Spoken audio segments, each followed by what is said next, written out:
Uma boa noite a todos, que a paz de Jesus esteja em nossos corações. Hoje nós vamos argumentar sobre um assunto bastante conhecido na doutrina, divulgado, porém não muito praticado, que é o nosso Evangelho no lar. Tem espírita que não faz. Não se sabe por quê, né? Hoje a gente vai argumentar a respeito. Quem sabe eu convenço alguém a realizar o nosso Evangelho. Kardec, certa feita, foi convidado a participar de uma reunião mediúnica. Ele que era cético e totalmente duvidoso das questões espirituais. Mas foi convidado. E chegando lá, ele faz uma pergunta ao então espírito comunicante, que era o Zéfiro, né? Quem são vocês?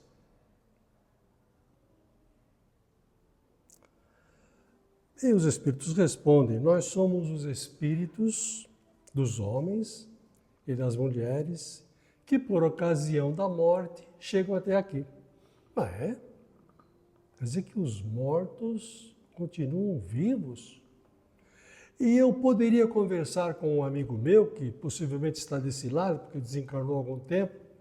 Por que não? Pode. Só que não agora, porque a gente precisa combinar direitinho. Na semana seguinte, Kardec esteve lá. E ele conversou com o espírito longas horas. Como era um amigo dele, os detalhes foram todos revelados para ele. Então aí não tinha tanta dúvida, né? A gente continua vivo, não morre.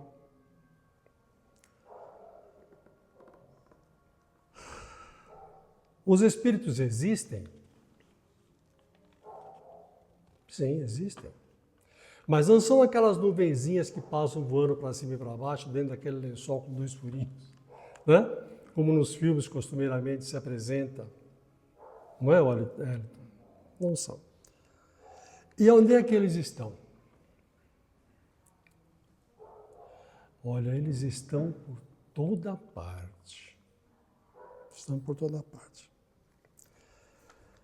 Pensam, e aí que mora o perigo, né? Eles pensam. Ou será que quando a gente desencarna não vai continuar pensando? Vai.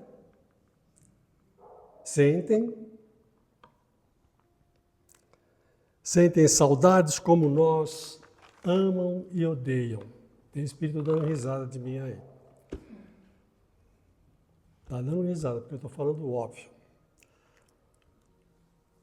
Poderão nos ajudar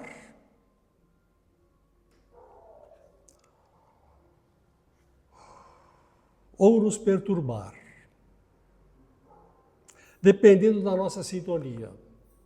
Pensou, registrou no mundo espiritual, porque quando pensamos, se forma os elementos que estamos projetando.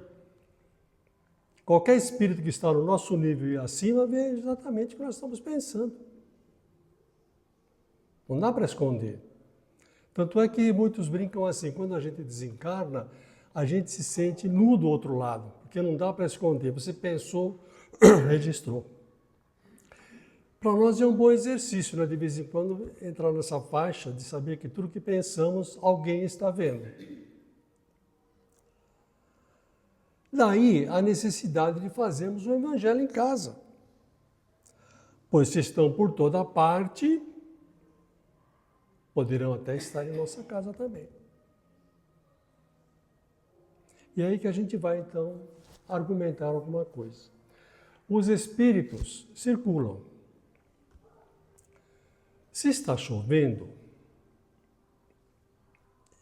muitos deles acham que se molham, e se molham mesmo. Então eles vão procurar abrigo.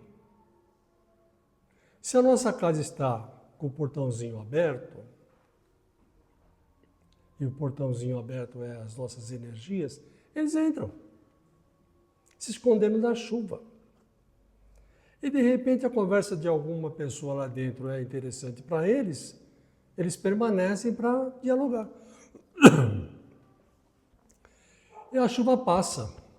Essa conversa está tão boa. E eles ficam. Ficam a ponto de depois de querer administrar a conversa, administrar o lar, porque não está de conformidade com aquilo que eles pensam. E aí começa uma perturbação. Se eles estão doentes, e se na casa tem alguém com um certo grau de mediunidade, porque todos nós somos médiuns, vai sentir as dores do desencarnado. E se ele for um familiar que gosta tanto da gente, desencarnou e permanece em nossa casa? Está lá. Tínhamos um caso semelhante na família em que a esposa começou a sentir uma dor na perna. Verdade. E a gente foi ao médico. O médico fez um monte de exames e não achou nada. Pegou e deu um AS. Aí que caiu a ficha, mas será que não é influência espiritual? Éramos novatos ainda no espiritismo. Fomos até a casa espírita e o familiar se manifestou. Arrependido do que estava acontecendo. Ele foi encaminhado e a dor desapareceu. Esse é um familiar, mas poderá não ser um familiar. Pode ser alguém que nos encontre. Geralmente, quando o jovem atinge 15 anos, 16 anos, começa a glândula pineal a liberar energias e abre o passado. Por isso que ele tem tendências à droga, tem tendências várias, porque abre-se o leque de lembranças do passado. Então, se ele não teve um bom comportamento no passado, possivelmente essas lembranças vão dirigi-lo pelo mesmo caminho. E aí que mora o perigo, porque os chamados inimigos do passado conseguem identificá-lo, porque ele começa a projetar os pensamentos que foram conhecidos dos inimigos, entre aspas, e possa persegui-lo. Se ele tiver uma evangelização infantil, dá para equilibrar bem, mas se não tiver, é difícil manter-se em equilíbrio. Então vamos lá. Como então proteger o nosso lar? Então nós vamos rezar a cartilha, que inclusive tem aí, né, como se fazer o evangelho em casa. Um dia na semana, pode ser qualquer dia, mas que não seja aquele dia que coincide com o programa do companheiro, da companheira dos filhos. A mulher quer corrigir o esposo, porque ele gosta muito de futebol. O que ela faz? Vai fazer o evangelho, acho que é na quarta-feira, né? O horário exatamente do futebol, ela marca o horário ali, ó. E o coitado tem que ficar naquela situação de, né? E você acha que ele vai fazer um bom evangelho? Ele vai ficar atento nos rojões, nos momentos de gol. Adeus, evangelho. Mas ela quer levá-lo na rédea curta. Uma vez chegou um casal aqui no centro e o senhor falou para mim logo de cara, não faço mais evangelho em casa. Mas por quê? Porque toda lição cai para mim. Aí a mulher falou, mas é certo, ele tem vício da bebida, toda lição tem que cair para ele. Então serve de alerta para a gente, né? Você vai abrir o evangelho, você não vai dirigir para ninguém, porque ele é exatamente para a gente. Então você marca um dia na semana, qualquer dia, horário conveniente para todos. Se não tiver familiar que queira participar, faça você sozinho. E em que consiste esse evangelho? 15 minutos, 20 minutos. Tem uma vez uma jovenzinha falou para mim, eu não gosto de fazer evangelho em casa, porque o meu pai demora 2 horas para fazer evangelho. É um exagero, né? Então, você marcou o dia na semana, horário, mas por que precisa marcar dia, horário? Ali as minhas preces não vale nada? Vale, lógico que vale. Mas é que os espíritos não são aquelas nuvenzinhas que passam, tocadas pelo vento. são espíritos responsáveis, ativos, com uma programação intensa de trabalho. Então, quando você marca um projeto desse, eles são destacados, principalmente os nossos mentores, para estarem presentes no dia, na hora. E vão nos dar a assistência de que nós precisamos. Então você marca o dia, a hora, e lá eles estão. Como é que você faz então? Aí você faz uma prece. Se você tiver criança, manda ela fazer a prece. Ensina ela o Pai Nosso. Por quê? Porque essa criança, desde pequena, dirigindo-se a Deus, ele vai ser um bom professor, ele vai ser um bom médico, um bom mecânico, né? Um bom psiquiatra, um bom advogado.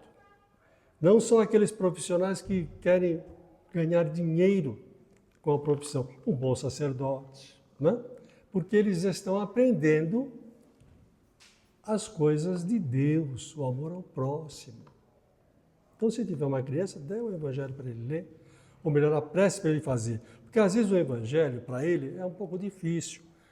Mas o Evangelho é difícil até para a gente. Pega a Bíblia. Tenta, porque tem pessoas que falam assim, posso fazer o Evangelho em casa com a Bíblia? Pode. Mas dá para entender ela direitinho? É cheio de símbolos. O Emmanuel fala, somente um rabino pode entender a Bíblia em profundidade. Um rabino. Nós não entendemos. Nós tentamos compreender. Então, o que fazer? Aí nós temos o Evangelho segundo o Espiritismo, que é um evangelho fácil de entendimento. Simbolizando, você vai buscar ouro no rio. Como é que é o processo? Eu nunca fiz isso, mas deve ser assim. Você vai lá, pega a sua peneirinha, colhe a areia, as pedrinhas, chacoalha e vê aquilo que sai do ouro ali para depois ficar com ele. É trabalhoso. O Evangelho segundo o Espiritismo, as pepitas de ouro já estão prontas lá. É o Evangelho que está na Bíblia, não é diferente, porque tem pessoas que veem Evangelho segundo o Espiritismo e acham que é alguma coisa nova, independente do Evangelho. Não é o mesmo Evangelho, só que tem a explicação dos Espíritos. Então você pega esse Evangelho, posso abrir ao acaso? Pode. Posso ir na sequência? Pode. Mas tomar cuidado, como a gente falou, para não cair a mesma lição para o companheiro, a companheira, ou para a criança que você quer educar. Aí você lê. Antes faz a prece. Uma prece de coração, Pai Nosso. Peça a presença dos bons espíritos para que o teu evangelho seja com a presença de elementos criadores. Feita a prece, vamos para a leitura, breve, não precisa ler todo o capítulo, lê um texto que dá compreensível. E depois um breve comentário, se puder e quiser. Depois do breve comentário, nós vamos às nossas vibrações. Aí você vai vibrar para a tua casa. Não vai ficar vibrando para a penitenciária, para o hospital, não. Vibre só para a sua casa.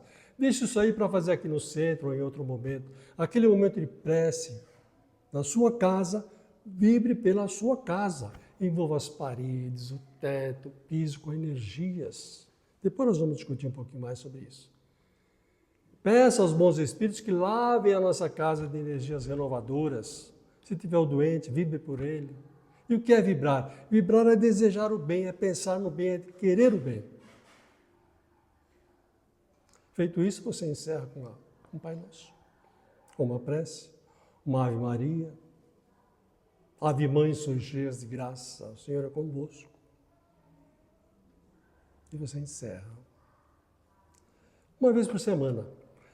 Aquele espírito que, quando chove, vai procurar a tua casa, ele não vai conseguir entrar. É muito comum nós vermos nos filmes o espírito tentar em algum lugar e não conseguir, né? É exatamente isso. Ele vai procurar outra casa. O Evangelho no Lar beneficia a nossa casa e a casa dos vizinhos. Se você mora em apartamento, beneficia toda a torre. A gente não tem ideia da extensão do que é uma prece feita de coração. Beneficia. Mas como nós temos as vistas materiais, 5 sentidos, nós achamos que nada disso acontece. E vamos ficar extremamente surpresos quando pularmos do outro lado. Eu queria informar que uma hora a gente vai para lá, tá? Uma hora a gente vai para lá. Se não dá para fazer com os familiares, faça sozinho. Se puder, coloque uma música suave, um jarrinho de água. Peça para os espíritos a pacificar. Depois põe no copinho e dá para cada um.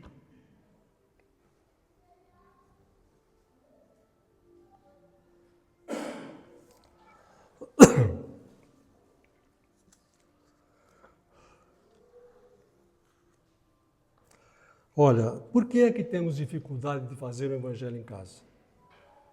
Até para os espíritas, conhecedores, às vezes não consegue fazer, não começou a fazer, não faz. Por quê? Porque nós estamos vindo de um processo religioso extremamente infantil.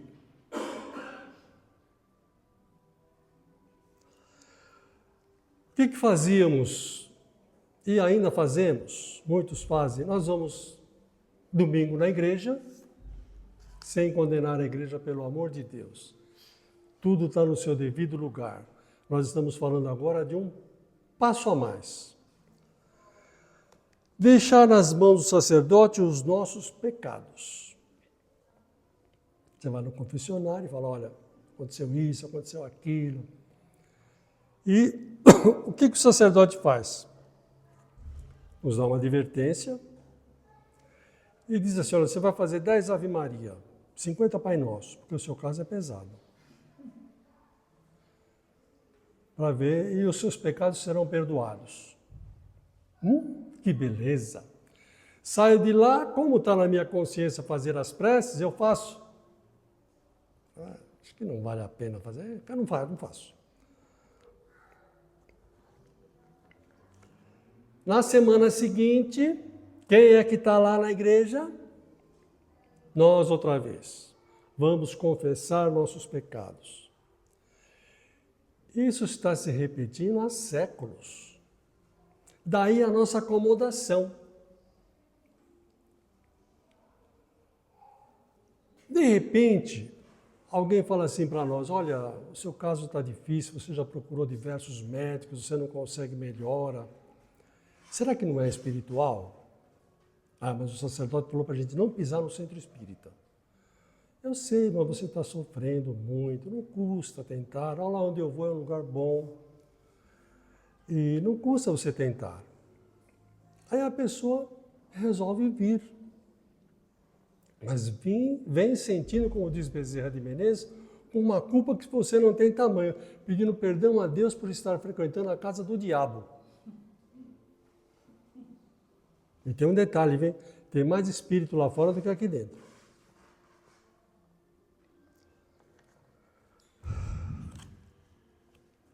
E aí a gente vem na casa espírita e vai e vem, a gente fica sabendo que não dá para deixar nas mãos do colaborador do centro ou no centro espírita os nossos erros. E que nós somos responsáveis por nós mesmos. Aí o chão cai, né? Eu, de repente, sou responsável por mim, tudo aquilo que eu faço é responsabilidade minha. Isso aqui não serve para mim, não. Aí eu volto para onde eu estava, porque ele é tão cômodo. Então aí a dificuldade de você engrenar e poder caminhar sozinho, juntamente com a espiritualidade superior, porque todos são assistidos em qualquer religião. E muitos preferem viver na ignorância mesmo, porque muitos dizem assim, olha, o Espiritismo fala de certas coisas que eu não consigo fazer ou eu não quero fazer, e depois vão me pedir as contas. Quem que vai pedir as contas? A sua própria consciência, porque lá não tem nenhum juiz querendo cobrar você, não. Então você faz a escolha. Ou eu assumo que já estou maduro para caminhar por minhas próprias pernas, ou então vou recorrer ao antigo sistema. Aí a dificuldade da gente fazer evangelho em casa. Porque evangelho em casa, o que significa? Você vem à casa espírita, você toma o seu passe, faz o seu tratamento, mas é lá em casa, na tua casa, que é o remédio que você vai tomar. Você vai ao médico, o que ele faz? Faz uma consulta, você sai de lá 50% bom. Não é assim? Mas e o resto? O resto está lá no remedinho que você vai tomar. E a casa espírita é a mesma coisa. Você vem aqui, recebe esse abraço dos amigos, que às vezes você vem e não vem muito bem, mas um abraço te eleva o padrão mental, você sai daqui melhorado. E tem um detalhe, a gente sai da casa espírita, ou então quando está aqui dentro, numa programação de estudar toda a doutrina. Toda. Tivemos um companheiro que já não frequenta mais aqui, que eu falei do nosso lar, contei alguns detalhes, ele comprou a coleção toda. Empolgado. Não sei se leu, porque eu não vejo há muito tempo. Mas é isso que acontece com a gente. Aí a gente sai da casa espírita e quem é que a gente encontra? Aquele pessoal que já está com a gente há muito tempo, mas que não conseguiu entrar devido às barreiras. E quais são as suas ideias? É ficar como companhia deles. Porque sugam as nossas energias. Não é a companhia de ficar como amiguinho, não. Eles sugam as nossas energias. Daí a nossa tristeza, o nosso desânimo, a nossa falência física, o nosso desespero, a nossa não vontade de viver, a nossa não vontade de fazer evangelho, porque eles não querem. Imagina, eu vou perder esse pessoal que eu estou sugando a energia dele, eu me sinto tão bem que eu estou perto dele, é desencarnado, mas ainda está preso à matéria, e para isso daí ele precisa de alimento da matéria. Como é que eles se alimentam? O espírito não pode pegar com as mãos, não, eles respiram. Aspiram. Sabe aquela comidinha gostosa que você faz e você vai servir no almoço, mas os seus amigos e companheiros familiares estão falando mal do vizinho? Estão comentando política? A forma pior que tem, os companheirinhos estão tudo em volta, sugando energia. Faz uma prece antes de comer. Não fica um. Percebeu o mundo que a gente está? Expiação e prova. Não tem outra coisa. É só prova e expiação aqui. Não tem outra coisa. Para todos nós, a maioria é prova mesmo. Expiação é aqueles casos difíceis de berço ao túmulo e sofrimento. Mas para nós não tem isso daí. Pelo menos para nós aqui, por enquanto. Então nós estamos em prova. E essas são as pequeninas provas.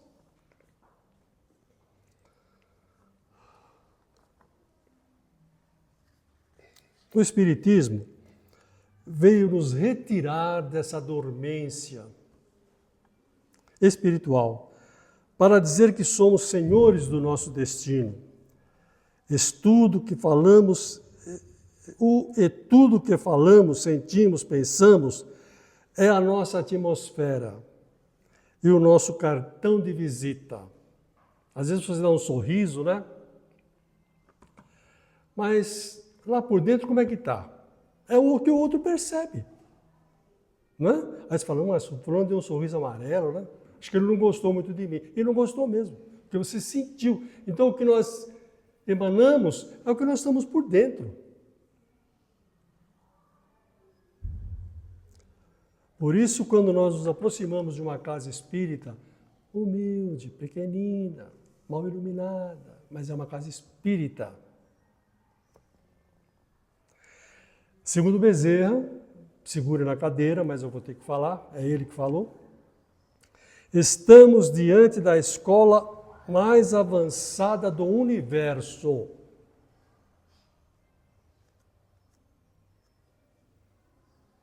Estamos diante da escola mais avançada do universo. Por quê? Porque nos ensina a pensar. A faculdade ensina você a pensar? Não. Ensina você a ter amor ao próximo? Não.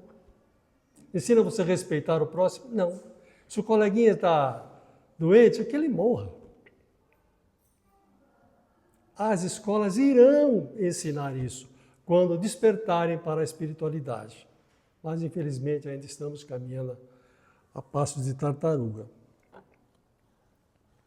Muitos não estão preparados para dar esse passo avançado na vida e preferem o sono infantil. Passo avançado na vida. Por quê? Porque nós estamos do outro lado da existência. Alguns já vivem, né? Do outro lado, um pezinho lá e um pezinho aqui. Então o Espiritismo vem levantar esse véu, um pedacinho do véu, para que a gente vislumbre o que é a vida. Que aqui é muito interessante, muito belo, mas é só material didático. Ora rico, ora pobre, ora mediano. A gente vai e volta, vai e volta. Às vezes repetindo as mesmas lições. Aí você fala assim, nossa, quem será que eu fui na outra encarnação? E os espíritos dizem, não mudou nada, você está repetindo tudo. Porque a vida não é uma linha reta. A evolução, ela é em espiral. E às vezes você fica naquela espiral ali, não muda daquilo. Sabe? Fica ali criticando o vizinho, criticando o governo, criticando, e você reencarna e continua criticando. Desde o tempo de Dom Pedro II, ali até hoje. Vou até acelerar porque... Essa aqui que eu achei interessante. Por isso, quando pensar na saúde da sua casa, saúde energética da sua casa, tome iniciativa básica e vital em impregnar a atmosfera apenas com bons pensamentos e muita fé. Evite discussões desnecessárias. Tem muita gente que pensa que a casa é o lugar onde ele pode se abrir. No emprego ele é um santinho. É um bom rapaz, uma boa menina, não faz nada. Mas quando chega em casa é uma fera. Aí ele desperta, põe para fora tudo o que sente. Porque em casa ele tem liberdade. Observe seu tom de voz. Isso a gente pode testar com o cachorrinho. Se o cachorrinho está dentro de casa, você fala assim, Luluzinho, vai para fora. Ele vai. Aí você fala, Lulu vai para... Ele sai correndo. É o tom de voz. Nada de gritos e formas agressivas. Se for agressiva e o tom de voz for, peça desculpa depois. Porque às vezes a gente, né, escapa um pouquinho, né? Ninguém é santo ainda. Não bata as portas. É horrível isso daí, né? Bate as portas, desaforo. Aí você sai todo enfesado. Você sabe o que é enfesado, né? Sabe o que é enfesado? Tá cheio de fezes mesmo. Cuidando dos seus objetos e entes queridos com carinho. Sabe aquele caso da pessoa que abriu a portinha do armário, pegou um prato e o prato escorregou e caiu no chão, soltou um palavrão. E quando ela se levantou, a porta do armário estava aberta.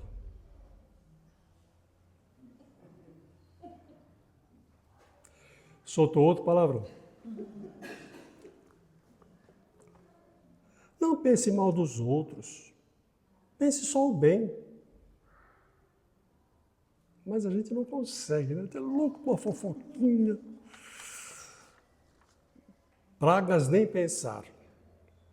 Acho que aqui ninguém joga praga, né? A gente já aprendeu que não é bom. Ó, selecionar muito bem as pessoas que vão frequentar a sua casa. Às vezes você leva alguém na sua casa que demora uns 2 anos para limpar ela depois. Agora para finalizar, tá bom?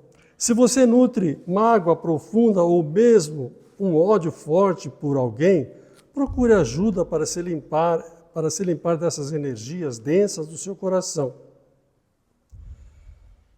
Trate os seus familiares como hóspedes. Como é que você trata o hóspede? Você fala assim para ele, qual programa você quer ver na televisão?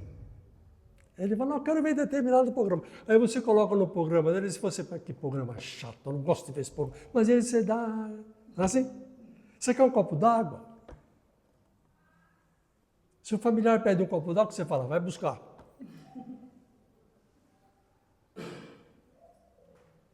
Tratá-los como se fossem hóspedes. Obrigado.